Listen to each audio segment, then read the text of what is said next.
Теміртау мен Ақтау кентінде 1174 көп қабатты тұрғын үйдің бесеуінде жылу жоқ. Қаланың тұрғын үй инспекциясының басшысы Ирина Вундердің айтуынша, көп қабатты тұрғын үйлердің жылу жүйелерін тексеру қыркүйектің 25-нен басталған болатын. Қазанның 1-нен қалада жылу беру маусымы басталды. Қазір күні 5 көп қабатты тұрғын үй жылусыз отыр.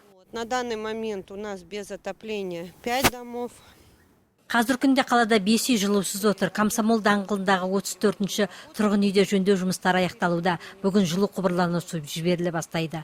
Калинин 32 және Дмитриев 70/2 көп қабатты үйлерде жылуға қосу барысында ақаулар анықталды. Соған орай жөндеу жұмыстары жасалуда. Жуық күндері жұмыстар аяқталып, жылу берілетін болады. Шоқан Уәлиханов көшесінің 20/1 жылу құбырларының даярлығын тапсырмаған болатын. Енді әзірлігін аяқтады. Ертең Оқжетпес мекемесімен келісіп жылуға қосамыз. Бұл көп қабатты тұрғын үй жыл сайын осындай жағдайда жылу жүйелерінің даярлығын кеш тапсырады, немесе ең соңғы алып тапсырып жатады.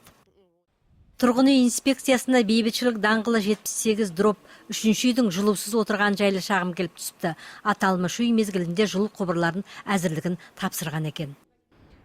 Кеше кешкілік Бейбітшілік 78/3 үйден жөндеу жұмыстары әлі аяқталмаған туралы шағым түсті. Әлі күнге жылусыз отырмыз дейді. Бұл үй мезгілінде жылу құбырларының әзірлігін тапсырған болатын. Бүгін барып жағдаймен танысамыз, тұрғындармен кездесіп сөйлесіп мәселені шешеміз. Көп қабатты тұрғын үй комитетін Евгений Цой 4 айдан бері басқарып келеді екен. Өзі де осы үйдің тұрғыны. Ол көршілердің өтініші бойынша осы жұмыстарды қолға алғандығын айтады. Вот и я с июня месяца занимаюсь здесь, вот ремонт в доме сделали, в подъезде. Маусым айынан бері үйдің подъездің жертөлесінде жөндеу жұмыстарын жасаудамыз. Шілде айында тұрғындармен жиналыс өткізіп, жертөлені жөндеу қажеттігі туралы айттым. Менің өзім осы үйде 5 жылдан бері тұрып келемін. Жыл сайын қыста дұрыс жылынбайды. Сондықтан осыны қолға алуды шештім.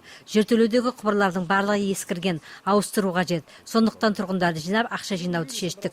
Жылу құбырлар пайдалануға болмайтын күйде екен. Бәрін ауыстырдық. Тамыз айында жылу жүйелерінің әзірлігі жайлы Оқжетпеске тапсырдық. Бәрі дұрыс. Тек құбырларды ауыстыру қалды. Оған тұрғындарына ақша жиналмай жатыр. Олардың барлығы қанша қаржы жинау қажеттігінде біледі. Ақшаны жинасақ болды, жөндеу жұмыстарын тез аяқтаймыз.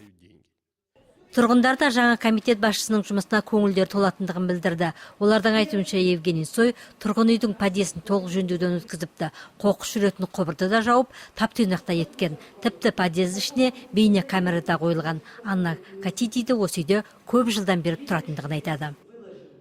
Ну вот, сейчас новый домком у нас взялся за новую работу. Қазір бізде жаңа тұрғын үй комитетінің басшысы келді. Ол жертөледен шықпайды, барлығын жөндеу жасауда. Подъездің ішінде жақсы жөндеу жасалған. Қазір таптаза, есік алдындағы балалар алаңында қалыпқа келтірген.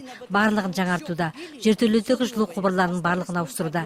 Енді тұрғындардың уақытында ақшаны бермеуі жұмысқа қолбайлау болып тұр. Ақша болса барлығының уақытында аяқталатынына сенімдіміз. Евгений Цойдың айтуынша, бұл көп қабатты тұрғын үй жылу қабылдауға әзір, тек жертөледегі құбырларды ауыстыру қалыпты. Ал бүгін кешке қалалық тұрғын үй инспекциясы басшысы тұрғындармен кездесіп, жиналыс өткізді. Осыдан кейін мәселенің неге тіреліп тұрғаны белгілі болады. Бұған тұрғын үй комитетінің басшысы да сенім артып отырғандығын айтады. И на собрании, надеюсь, представители власти, может быть, донесут до жителей, что мы живем не в Советском Союзе, что необходимо самим обслуживать свои дома, что нам никто не придет, дядя никакой нам на блюдечке с головой каемочкой ничего не даст. Мы хотим сами жить, сами должны ремонтировать. Дом с 89 года не менялось ничего в нем. Соответственно, это сколько? 26 лет? Вот за 26 лет я первый человек, который здесь что-то... Ну, вообще-то делалось, говорят, лет 10-15 назад. Ну, качество ремонта вы видите сами, не выдерживает никакой критики.